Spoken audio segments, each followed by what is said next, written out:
for a team working at a very granular level, they might believe that we are productive, we are doing things which is expected and all those things. But above, maybe 50,000 feet above, people believe that we want to improve our productivity.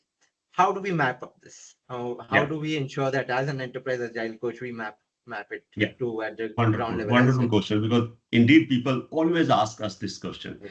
And this is a moment where you really need to go in coaching shoes, like a professional coaching shoes.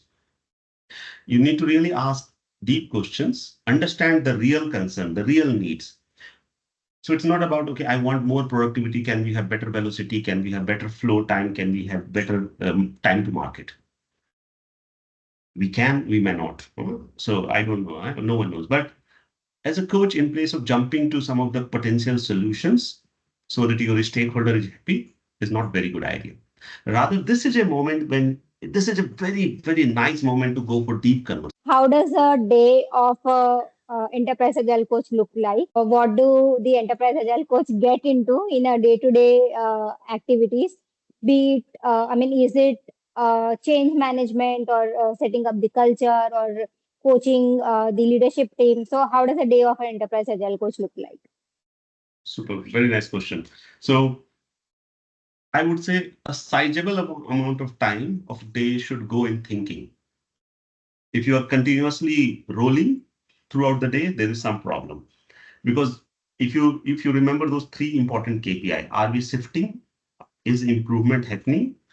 Is everyone on board? So you need to keep thinking, you need to keep understanding, where the problems, whom we need to connect, what problem, what discussion we need to bring.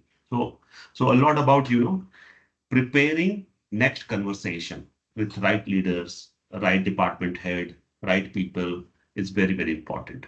Are you tired of seeing agile initiatives fail to deliver promised results? Struggling to scale agile practices across the complex organizations?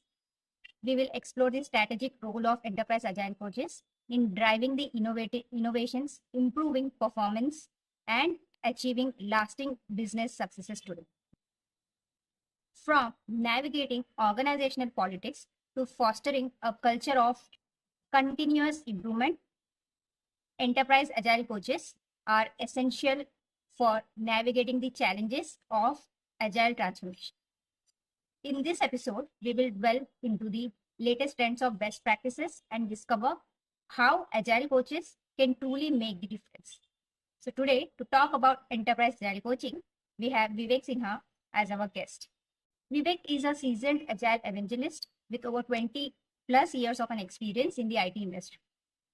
He has played diverse roles from developer to scrum master, agile coach to enterprise agile coach. Currently, he is focused on enabling enterprise agility through coaching, IT leadership, and facilitating end-to-end agile transformation. His expertise spans agile frameworks from SAFe to LESS to Kanban and XP, and he has led successful transformation across continents.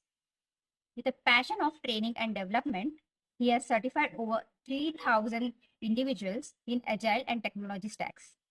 So without further ado, let's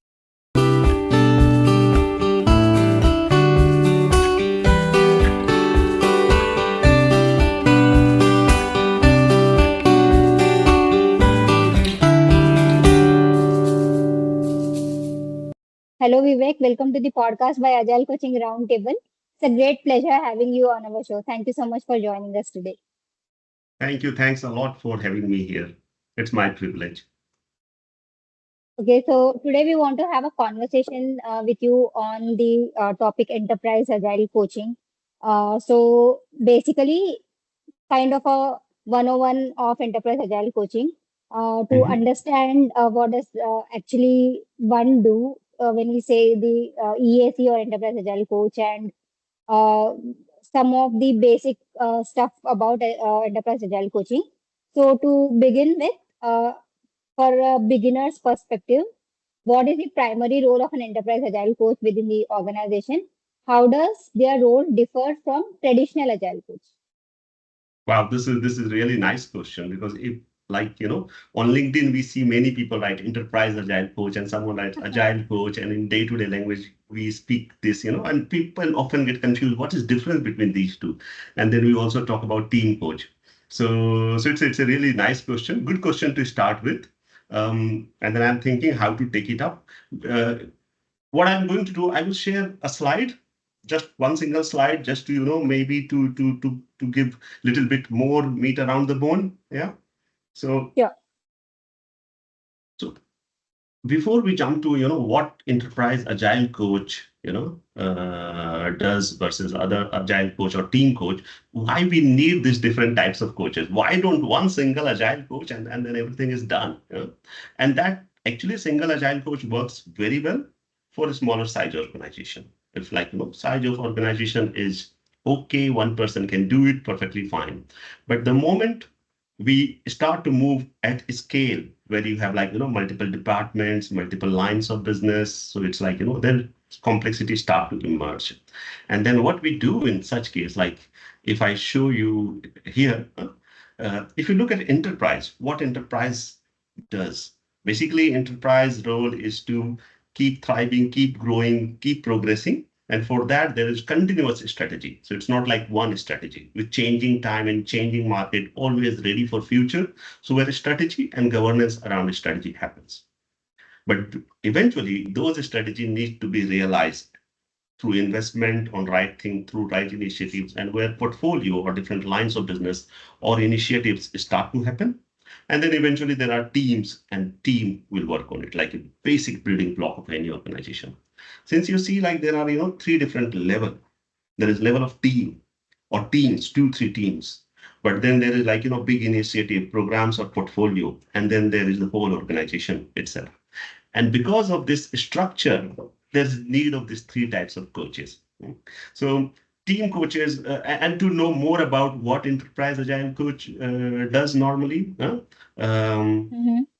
in place of, I start with what Enterprise Coach does. Let's look at like more bottom up.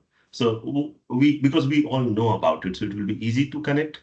What team coach? We know everything about it. Like a Scrum Master is a wonderful example of team coach. So you are like coaching one or maybe like 2, 3 teams. You are creating a better way of working as a team, continuous improvement in team, better collaborations, better psychological safety, good on process and tools, as well as being agile. But it's very, very, as a team you are playing.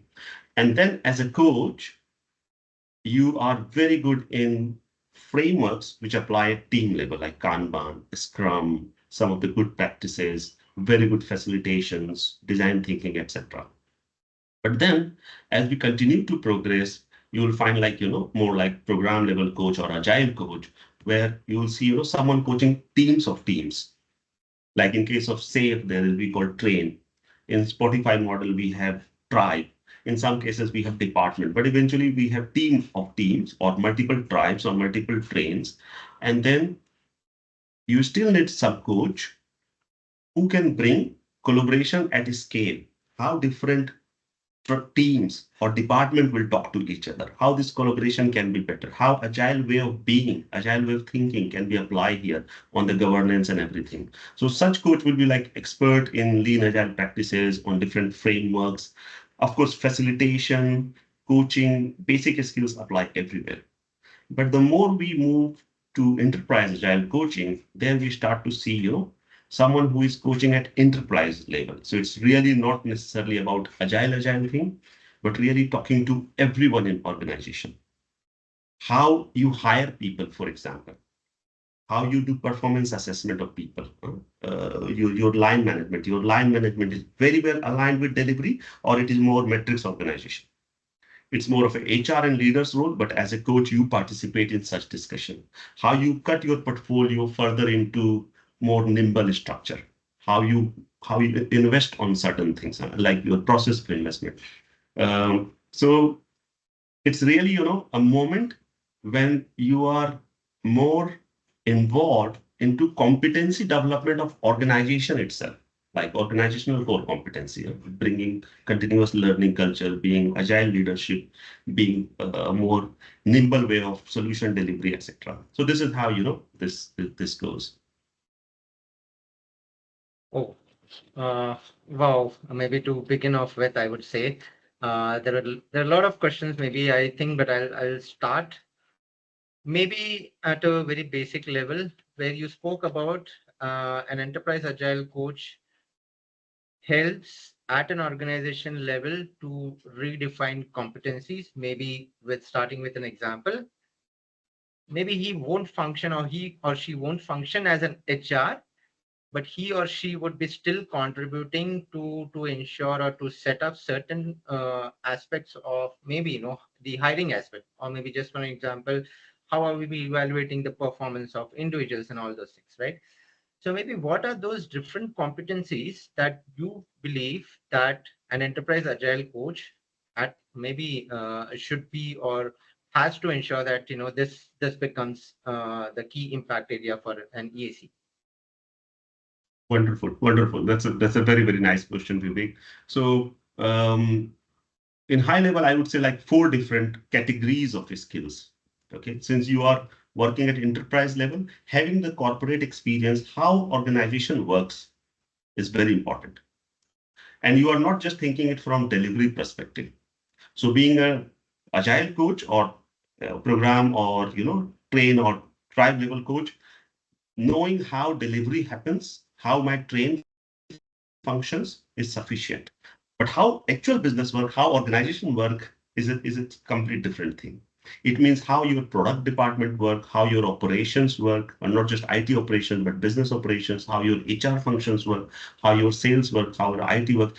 Some knowledge of this is very important.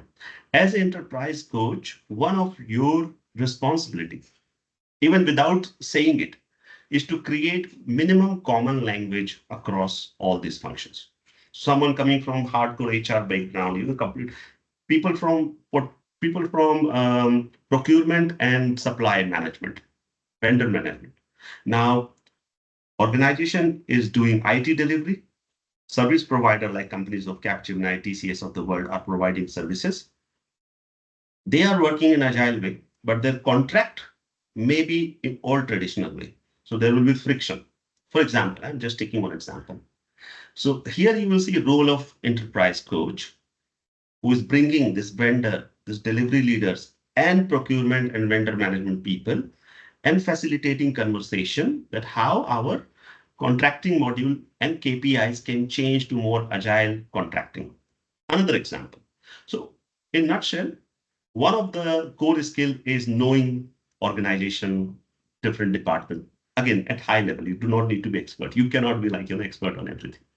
Second aspect, which is like very, very another important aspect is framework, knowledge of framework. If you just know one framework, and I will see, sometimes some anti-patterns that I sometimes see with few enterprise agile coaches, that they are, like very, very attached to one specific framework. They say, yeah, this is less is best, safe is worst, or someone says safe is best, Correct. next is worst. They are like religious priest. Don't be priest. If you really wanted to act like Wow. a like the efficient agile enterprise agile coach, having knowledge of different frameworks, working knowledge, not the theoretical knowledge, working knowledge, because every organization is different. In my personal experience, last 8 to 10 years working as enterprise agile coach, I have really, picked items from everywhere, something good from Save, something from Less, something from Nexus, based on context of organization. So having knowledge of framework is very important. Other two are like, most obvious ones. So I won't go too deep into it, but third is your coaching skill itself. Coaching is itself a skill, and how you can create more deep conversation. When you are a team level coach, you still coach, but often you take instance of teacher or even coach, but you have less of deep conversation moment. Here you are coaching to leaders and, trying to understand more those concerns. So much more deep coaching conversation. And last part is again very obvious one is around communication. So how you can make problem statement much crisper and bring agile way of thinking on those problem statement. So in nutshell, knowing organization functions, how organization function, knowing frameworks, different frameworks, coaching itself, coaching is pure coaching skill, not agile coaching, but pure coaching skills, and much crisper communication. So continue to work on your communication aspect. And Wow. one thing probably is an anti-pattern, but as you see, I always give long answer. But this is, what Enterprise Agile Coaches does. No. You can go, all guns blazing when you want, wherever you want to. So maybe to just summarize or maybe to put it in a perspective. So since I also work as an enterprise agile coach, so I could relate Nice. to many things that you have covered, right? So uh, is it right to say that more than an agile coach or more than related to a kind of a framework person, it is more of a strategic role, right? Depending Yes. upon the Yes. business or depending upon the context of the organization, we are enabling them to do their work efficiently, right?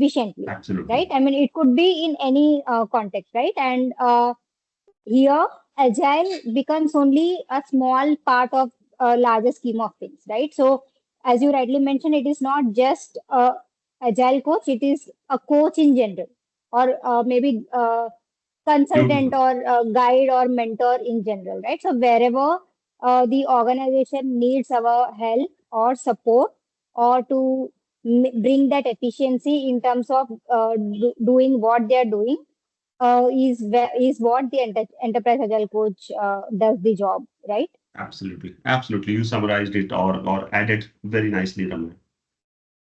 Okay. And I'll So build maybe, yeah. little bit on your point, Yes, huh? please. And Yes, mainly, please. working with so many Indian colleagues, but also global colleagues. Fortunately, I got opportunity to coach team in all 5 continents and more than 20 countries. Wow. So lots of, different culture I have seen. Uh, when we say, and one of very interesting conversation that I have often seen, more outside India, but I think it's applicable here also, that debate among coaches about what agile coaching is. Because on one hand, Yes. it's a pure coaching. And when you are in pure coaching, you don't provide answer. You make people a better seeker. So you ask more questions and maneuver them toward answers. So you're like pure coaching. If you are in agile consultant mode, you are always jump with answers and you have, all the answers in Solutions. the world. Yeah. And often, and then people think as agile coach, either people take two consultant instance and always provide answer or go too deep into coaching. In my personal experience, being extreme of either does not help. And that's why the term Absolutely. agile coach have two words. There is coach, but there is also agile. So while we need to bring agile perspective to certain things, but not like consultant, like a coach. But if we go too much into coaching, like figure it out, then how everyone can everything figure it out. So that's where I think striking a balance is very, very important. Absolutely. So, this brings me to the point.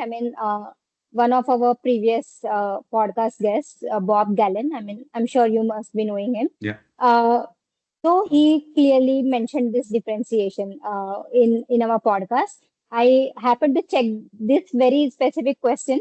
So what he mentioned is one is a professional coaching wherein you are not supposed to do any consultation, right? And there is Yeah. something called as an agile coaching. And when you do agile coaching, you need to also be mindful, or whenever you do coaching in general, you need to be mindful whom you are coaching, right? So there is something called as coaching above and coaching below. If Yeah. you are coaching people below you or juniors, then you at a team level or at a program level, maybe you could do a professional coaching where consulting should not be done. But then where you are when you are coaching above you, right? So you need to bring in that consultant hat. Otherwise, if you are going to just ask powerful questions to the people above you, they'll be like, I have paid you for giving me the solution and answers. Don't ask me the questions. I have questions, many questions than you, right? So this is the clear differentiation that I think Bob Gullen had given. Nice. Interesting. However, in my case, I try to create balance on both places. Even when I'm coaching, Mhm. like I coach lots of CXOs, like I'm also executive coach. So lots of the CXO level people or one level just below them, N-1 to CXOs. And I think uh, bringing agile perspective is very, very important. But sometimes bringing powerful questions is even more important, especially when people are agreeing on some solution. So there is a clear-cut problem. As a leader, we keep solving problem. We keep solving problem. And solving problem means basically moving from a current position, moving our cursor from current position to somewhere else. So we are facing a specific problem, and then we try to find a different solution. Okay. Now, this different solution, if it's going like this, it may go up direction. But if the cursor is here, it may go downwards spiral. And it's very difficult to know whether it's upward spiral down. So if as a coach, you have perspective that, maybe the solution is solving current problem, but in long run, it is not aligned with agile way of being or our overall strategy. Then if you come as a consultant, it does not work. Then you really need to come as a coach. You ask few more deep questions so that the decision maker, because they are powerful people, self-realize that, maybe there can be alternate solution. While in some cases, as you said, you can directly, be more like providing good answers. Yeah. Absolutely. That's correct. I mean, I like the way you mentioned about identifying that spiral, right? Whether you are going down the spiral or above the spiral, right? So Yeah. that's key over here to determine whether we need to do a professional coaching or an agile coaching. Indeed. Yeah. So you also spoke about business aspect, right? So wanted to go back to that conversation uh, in the sense that can you elaborate on the business benefits that organization can expect to achieve by having an enterprise agile coach? I mean, basically, we already have, as you mentioned, team level coaches, program level Yeah. coaches, or portfolio level coaches, right?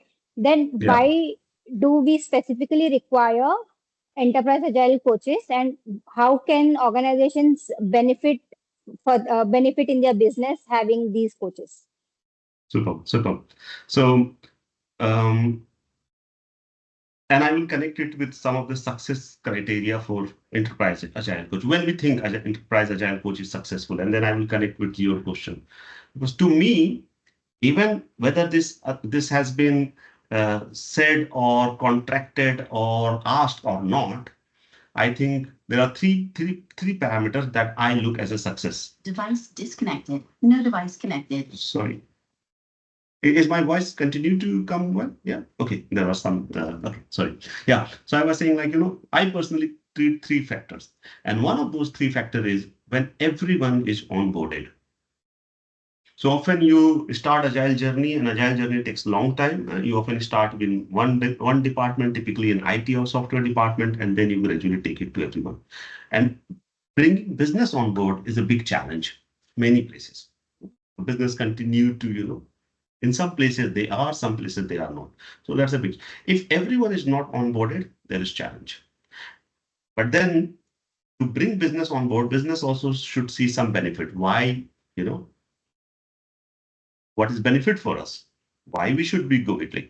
And sometimes if you simply says you can ask for change any moment of time, then it can be exploited. Then it completely go in complete different direction. Oh, wow, let's go agile. I will ask for change any moment of time.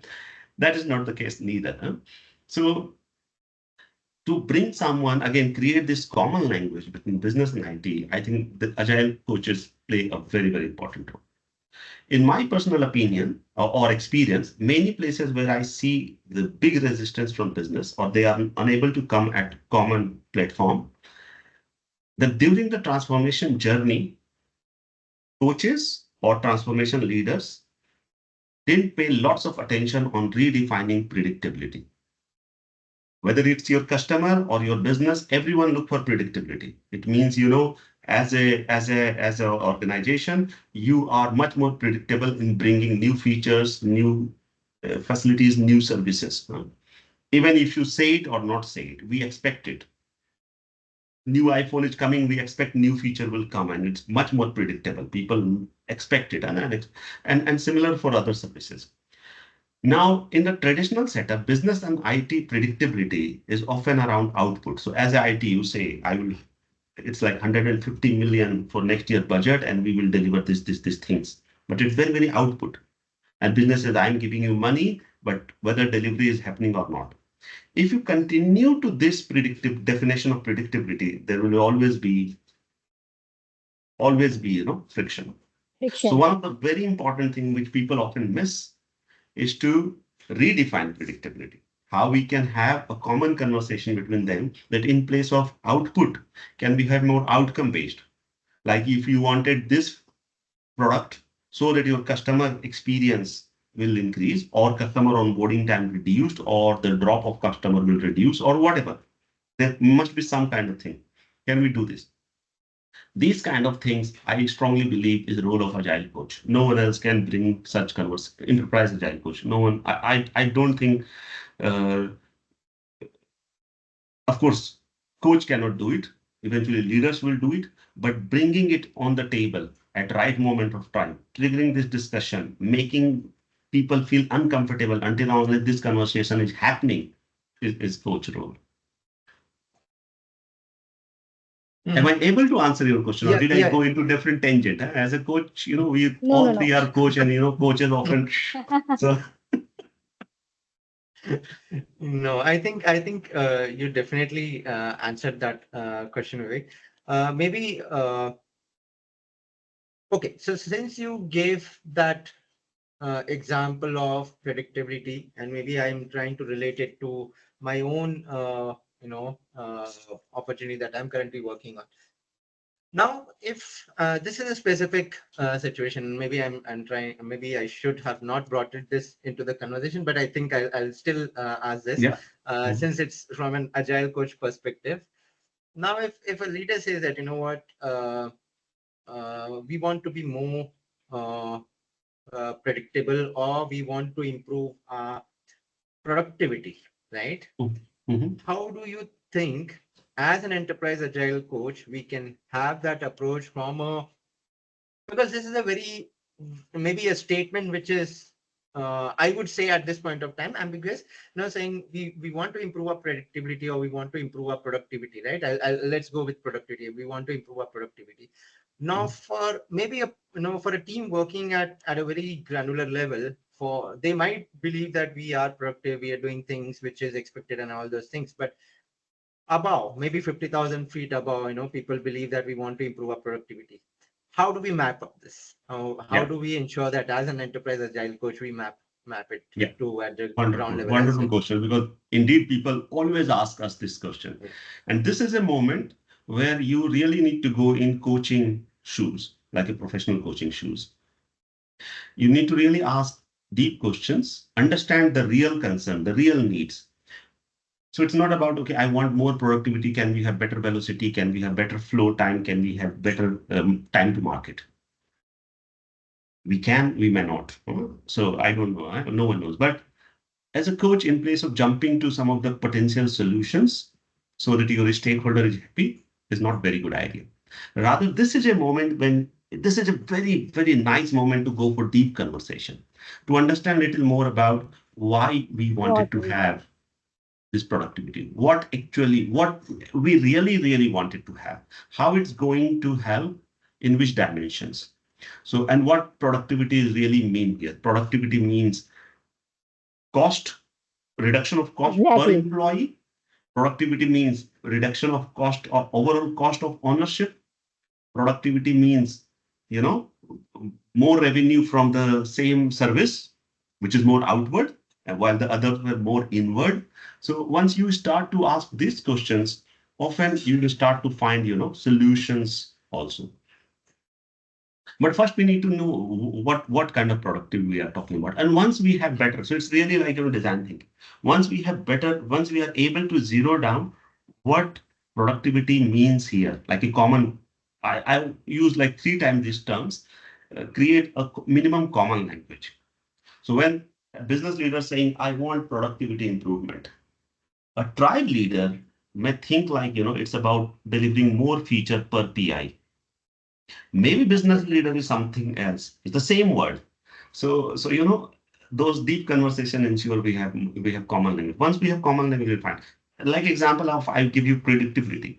If we have 2 definitions of predictability, we struggle. Yeah, yes. That's the reason, as I started, I said, maybe the leader is expecting to be more productive in terms of, again, it's an ambiguous statement, because what at that level, what they are expecting, what their thought process behind that statement, maybe at a very ground level, if I'm a team coach, and if as a scrum master, I would believe that, as a team, we need to improve our efficiency, or maybe improve the way that we are getting things done. Maybe if it is as metrics, we ensuring that we focusing on velocity, then whether are we, aligned to it, whether we want to still increase, right? Because that is how I would relate to what leaders are saying. But as you said, maybe this gives us an opportunity as an coach to get into the deeper of the conversation in trying to understand what exactly they are expecting, and then how this gets transformed, or maybe is passed on, as you said, that common language, right?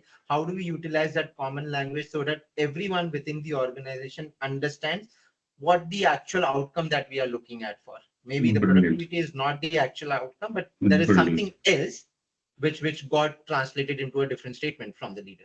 Absolutely. And that's why I always say one of job of Enterprise Agile Coach is taking care of this Chinese whisper. So, we used to play this game, Chinese whisper. So everyone is using same word here because it's much more hidden. So from top leader to team coach, everyone is productivity, productivity, productivity, productivity. And everyone is perceiving it differently. So it's a Chinese whisper. And for everything you see, I strongly believe it's the role of Enterprise Agile Coach, if it's related to agility, that to take care of this. You cannot avoid this. Chinese whisper will be there. Huh? The Chinese is everywhere. So Chinese whisper will be there. So so but you can definitely reduce it. Yeah, so maybe I would like to share my experience or maybe add to this. Yeah. This very same scenario or very same situation, I was into, I think, few months back, wherein I was approached by a leadership team saying that, you know what, Ramya, we want your help in improving the productivity of the entire practice. So by practice, I mean entire BU, right? So this is the first question I try to ask. What is productivity according to you?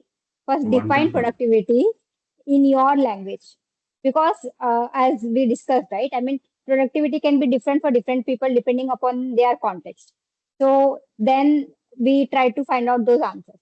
Once we understood what that productivity means, say for them, it was like bring down the cost, bring the efficiency, cost efficiency, efficiency in the cost. So then we went on to the next layer of the onion, saying that, okay, how do we do that? Then we came out with some options. Mhm. What are the most available options or low hanging fruit that we can achieve at this point? And then we try to zero down that. And then we'll kind of went one layer deeper, saying that how do we achieve? Do we have the competency or skill set to achieve that? Right. So Mhm. then we figured out, okay, maybe yes or maybe not. There is no one person who is expert in saying that, okay, this is how we need to bring down the cost or whatever. Right. Then Yeah. we said that, then can we train people on to say some kind of a process or maybe some kind of a solution that we have thought of following it, right? Then we said, okay, let's nominate people then what are we going to get the outcome out of this training? What are we going to learn? How are we going to apply this training into practical use? And then strategy of how are we going to achieve this, right? So we exactly try to do this way by peeling each layer of the onion, and then, as you mentioned, or maybe in your language, we try to speak in one common language, saying that, okay, this is what the productivity means, and these are the options that we have, and this is the low hanging option, or maybe the optimal option at this point with lowest investment. So let's go ahead with that, and then let's bring in form a team who will be leading this entire kind of a initiative, and then let's evaluate the results. So Wonderful. this This is a is very what. nice example, Ramya.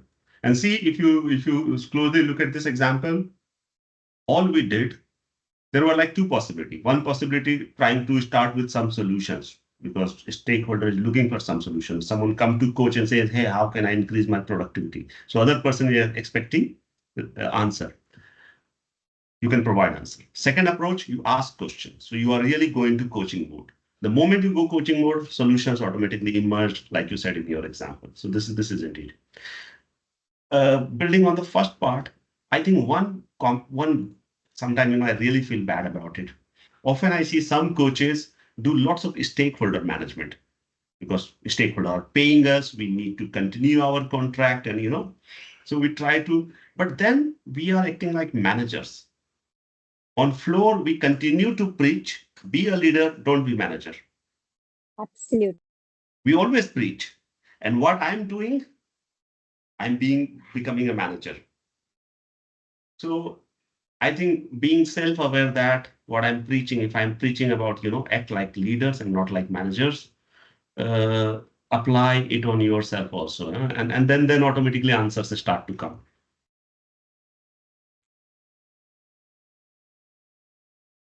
Okay, so maybe, I think somewhere you have addressed this question, but I think I would precisely try to ask this in Yeah. terms of, maybe how can organization measure, maybe in terms of the investment that goes behind having an enterprise agile coach, right? Or in terms, my question I'm trying to put is like, what are the key metrics that you believe should be in place to see that we are as an individual we are contributing in the right way to the growth of an organization? Would you like to share any things that you believe that this should be your impact area? And I believe in the start of the conversation definitely touch based on that, but do you want to elaborate more on what are the key impact area in terms of the ROIs that we can generate for an organization? Yeah. Another very, very nice question. So as I said, like there are three success factor or rather three success criteria or categories as an enterprise agile coach. One I already said, when everyone is onboarded. If whole organization is not onboarded, like you continue to do your contracting in old way or onboarding or hiring in old way and or people management in old way, but you are doing the delivery and product design in agile way, there will be conflict. Now vice versa. You are doing your product and everything in certain way, but your customer care is still working in very traditional way. There will be conflict. Customer and organization will sense it. Onboarding everyone is one of success criteria. Second success criteria, and then I will connect to KPIs. Second success criteria is when people can feel significant improvement in efficiency. And this efficiency can be anything. Efficiency can be about flow efficiency. So I have the work item coming and epics coming and epic going quickly, or efficiency even can be the way of onboarding. The onboarding in past used to take 4 weeks. Now it takes 1 week for new employees, or people to become more, productive soon, like start to add value. So the efficiency in everything that we do. We run town hall, we run big yearly budgeting plan. We are moving more toward rolling web budget. So whether it's budget, governance, basic meeting, hiring of people, delivery, efficiency on each and everything. Third dimension is when we are progressing toward desired shift. If organization is going in agile transformation or any digital transformation, there is always some kind of desired shift. This shift can be moving from project-oriented organization to product-oriented, becoming more service-oriented, becoming more customer-centric, becoming more cost-efficient, automated, AI-first organization, whatever it is. There is always some kind of shift. So now you bring how can we add it around some KPIs? So we need to think of these three dimensions. Is everyone onboarding? Are we getting efficiency? Perceived efficiency. Efficiency is very difficult to measure, but there already can be felt. And is there desired shift happening or not? So these are three important dimensions. And then you can create KPIs around it. If it's around shift, for example, So how many our initiatives is still work in old project way and how many move to services? If it's my IT infrastructure and CISO, like cybersecurity kind of things, is still, people ask for work and people do work, or it's more cloud like, service oriented, the product that we are serving to customer. So then you can start to create. But if you are creating anything beyond these three dimensions, then there is a problem. I see KPIs like 40 of my tribes are maturity level 3.5. This is the biggest bullshit. Huh? It does not add any value. Yes. Huh? Yeah. So anything which is beyond these three is it does not make any sense. Absolutely. So maybe next what I would want to ask you is, I mean, this is typical interview question. Mhm. Think it of like an interview question. The reason why I'm asking you this is because I mean, our audiences or listeners or viewers are, I mean, beginner enterprise agile coaches, or maybe, I mean, they have played like a Yeah, team level coach or program level coach, now want to get into enterprise level coaching, right? So yeah. for them, how does a day of a enterprise agile coach look like? What do the enterprise agile coach get into in a day-to-day activities? Be it, I mean, is it change management or setting up the culture or coaching the leadership team? So how does a day of an enterprise agile coach look like? Super. Very nice question. So I would say a sizable amount of time of day should go in thinking. If you are continuously rolling throughout the day, there is some problem. Because if you remember those three important KPI, are we shifting? Is improvement happening? Is everyone on board? So you need to keep thinking, you need to keep understand, where the problems, whom we need to connect, what problem, what discussion we need to bring. So a lot about, preparing next conversation with right leaders, right department head, right people is very, very important. No waiting for organization to ask for it is a wrong strategy, which will happen very well with program coach or portfolio coach, because you will ask to, let's make this department more agile, or we wanted to do this. Here you need to be really driving it, like otherwise you are not successful. So sometimes even organization is not asking yet, you need to seed those idea in people mind on one hand. On the other hand, you will spend lots of time talking to different people, leaders, your coaches, all other coaches also in the community practices or guild, etc. So lots of time going into these discussions for two reasons: either to bring new ideas to life or to take care of this Chinese whisper, as we discussed in past. So there is, so you're continuously doing about it.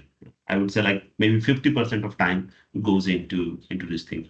Third thing, since you're continuously working on some people, sometimes with HR, sometimes with contract management, sometimes with business, sometimes with operations, sometimes with legal.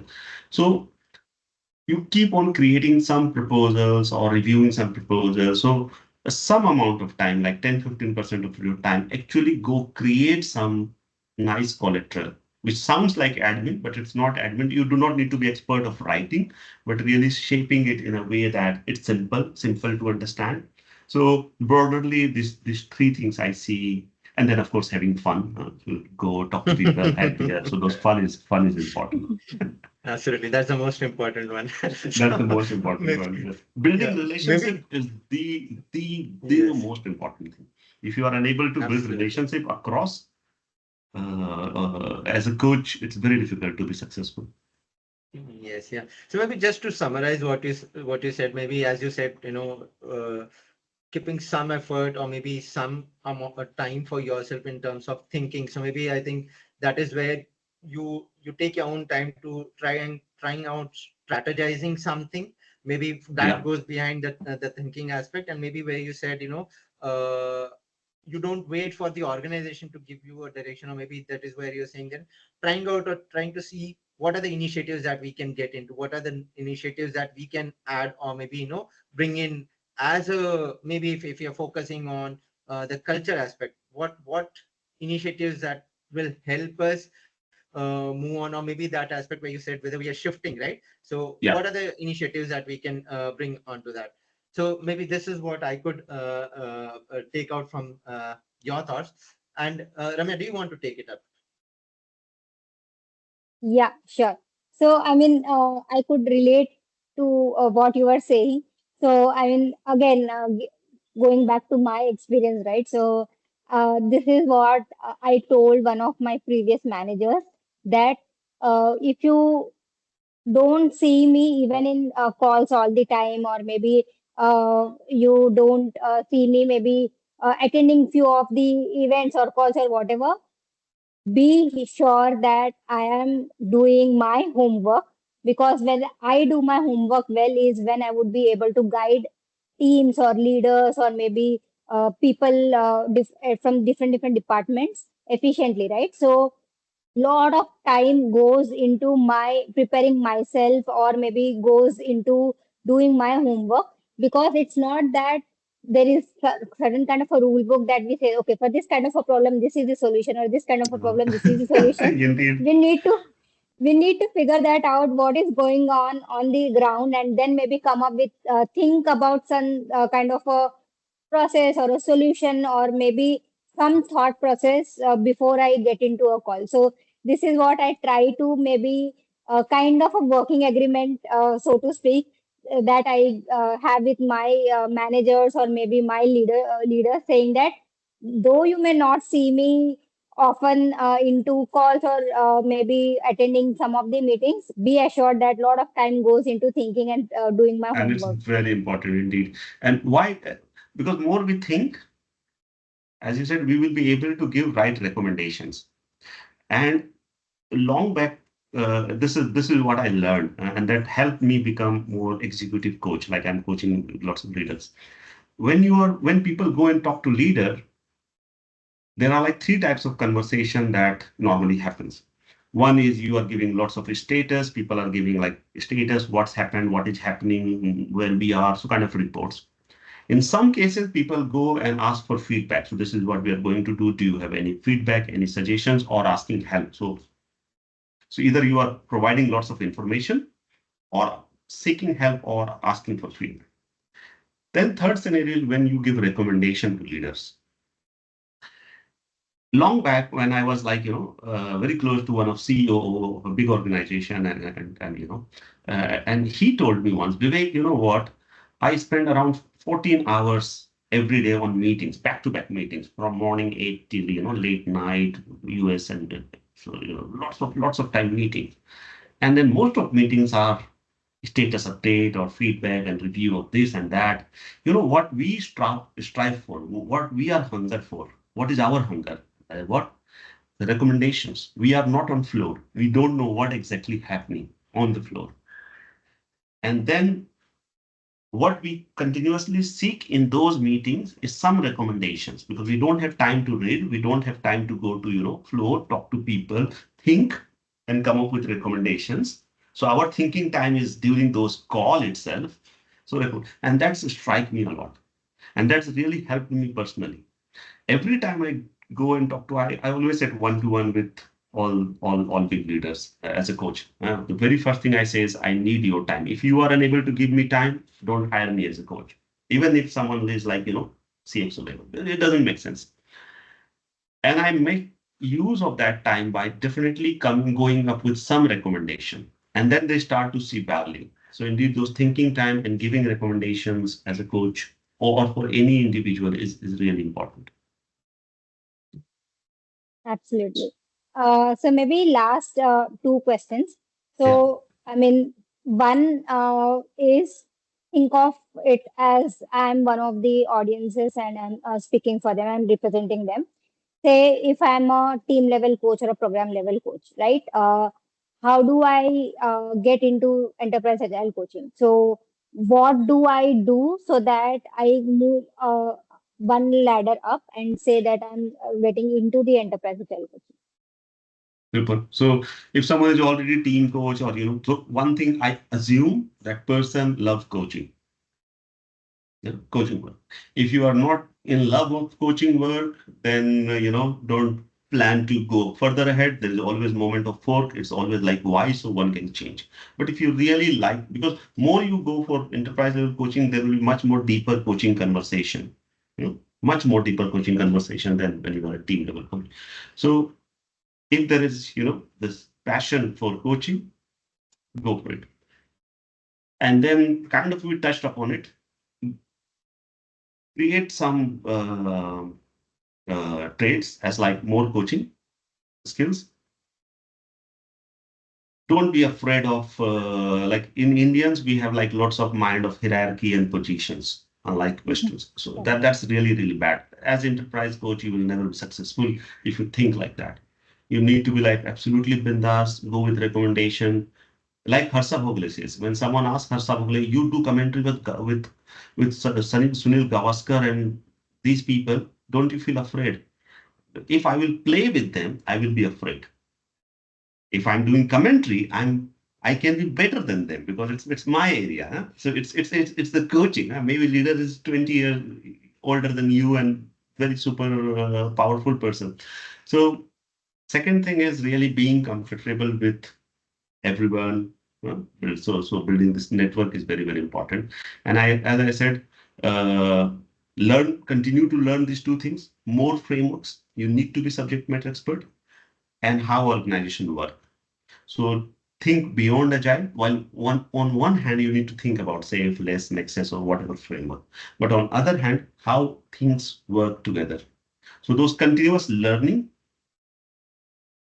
conversation with leaders, senior people is very, very important. If possible, not hire or ask for help and take their mentorship, be their mentee so that, to understand how their life look like, what kind of traits they have, and then the real coaching thing. These three things I would say. Wow. So maybe that then this becomes maybe the skills or the qualities one need to have, maybe working as a coach at a program level, and if he or she is aspiring to move on to the next, and this is a certain I would say certain technical plus an interpersonal skill that one need to work on to move on to the next level, right? Yeah. Maybe moving on, maybe this would be the last part of the conversation, and this is something I would definitely like to have more thoughts from you, is like with the advancement of the technology aspect, especially like AI, right? How do you see the impact, the role of enterprise agile coach in the future? Do you still believe that this is definitely going to make or be of some help to us, or maybe this is where it is going to challenge our existence within the the entire setup that we have? So you said last question, but I think it's the most interesting one. So so AI is inevitable. I personally use it a lot, but I use it as an enabler. I never use ChatGPT to write my message or email or anything, but I use it to accelerate my search. As you said, like, people are facing some problem, you are thinking, you are trying to come up with some nice recommendations. You are really looking for some real use cases, real examples. In such cases, AI can really help you as individual to search, accelerate, so it can be really your buddy. AI can be your buddy. But then personalizing it is very, very important. How you are personalizing it with your knowledge is very, very important on the one hand, from more inward. If you are thinking more outward, organizations is also trying to figure it out, how to embrace AI in right way, how not to rely too much on AI. I remember few months back, I was like, coaching a different organization, and it's not very big organization, like 400, 500 size company. And there was like yearly thing happening in December, and CEO was presenting, and I was like facilitating. So I was on with people, energetic, talking, and everyone. And then I hear a couple of people discussing, "Arey, sab ChatGPT say." Someone said like this. So people can figure it out. It's not authentic. Huh? It's not authentic. So as a coach, sometimes you also need to help how to use certain thing to a certain level, how to embrace AI at org level, you are also going to figure it out. No one knows it. Huh? So accept it. It is there. It's not a threat. I think it's a very, very powerful thing. It's a very, very positive thing that is happening. But really make it like a positive thing is important. Well said, Vivek, on that part. Definitely, I feel that it is not going to replace where we require personal intervention as leaders, or maybe where we need emotional intelligence. So even if we want to make it to our use, right, in our context, we need to give it the right prompts. So if you're not able to give the right prompts, it is not anyways going to help us, right? So just an example, I mean, in our organization, there is this entire initiative going on that how are we going to use this Gen AI in our day-to-day, say, project management or maybe day-to-day delivery aspect, right? So for that, we need to actually sit and strategize. So I'm also part of that. So in order for us to use that tool, we need to even do the brainstorming and strategizing so that we use that tool efficiently, right? So definitely, it is not going to do that part. Strategic level part is not going to be done by any AI or technology-based tools, right? Yeah. Super. Indeed. Yeah. So I think for this conversation or maybe for this episode, that's it from our side. So thank you so much, Vivek, for coming over and doing this podcast with us. It was a great conversation. And I would say just a kind of a beginner kind of a conversation. We would definitely love to kind of dig deeper into this entire enterprise agile coaching because it's a big world in itself. Yeah. So, for Yeah. just to trigger the conversation, so I think this was just a kind of a 101, I would say. So, thank you Yeah. so much for coming over and doing this podcast with us. Thank you. Yeah. Thank you. Thanks a lot for inviting me. I really, really enjoyed it. As I said, it's a very nice name, Agile Coaches Roundtable. When I was talking to Vivek, I said, and then very nice logo, nice people. So it's always good to connect to nice people and nice thing. Thank you. Thank you. Thank you so much for watching this episode patiently till the end. We hope you enjoyed the episode. We'll meet you again in the next episode. Till then, if you like our podcast show, then do like, share, subscribe, and let us know your feedback in the comment section. You can also listen to the episodes on Spotify, Apple Podcasts, Google Podcasts, Amazon Music, and Audible. Thank you.